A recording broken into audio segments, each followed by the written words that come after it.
to say that to hear you talk about the liberation of Kuwait being compared to the Hamas-Palestine-Israel conflict is something I wouldn't accept. We've been liberated by the UN Chapter 7 through a legal process. I would like to be careful in using these words. I would like to know your opinion on what legal basis is Israel conducting its genocide and its attacks in Lebanon and Syria. I myself do not consider it to be a genocide, okay?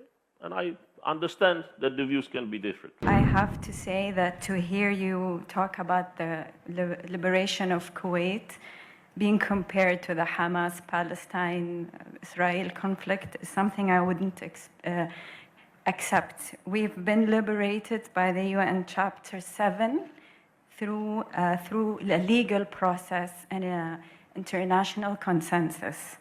I would like to know your opinion on what legal basis is Israel conducting its genocide and its attacks in Lebanon and Syria. Thank you very much. So on invasion of Kuwait, and I'm not a lawyer, so I didn't mean it from the legal terms, but I meant it more comparison to the invasion of Ukraine and invasion of Kuwait. And yes, you are right that it was liberation of Kuwait was based on the Security Council resolution. But remind me that it was in 1990 and 1991. That time Soviet Union, meaning Russia, was very weak, and it didn't exercise the veto, okay? Now it did exercise the veto regarding Ukraine, together with China, but it was more Russia, because it's one of the parties of the war, and it's in the invading party. And let me pose this question, hypothetically.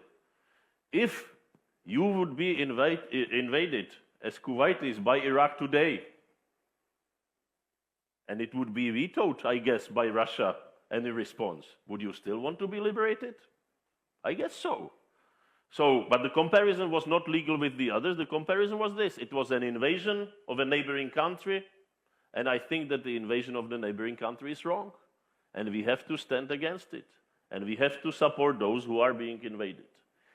And why I named all those others in the line, it was not from the legal point of view, but there is maybe not a legal point, but there is simple human point. Those who start aggression, those who start the cycle of violence, are responsible for that cycle of violence and that aggression. And by the way, I think this is global. And I think it is fairly understandable. So this is why there was this line. And last point on the genocide, I would like to be careful in using these words. And let's try to stop it there. Let's try to help that it is being stopped.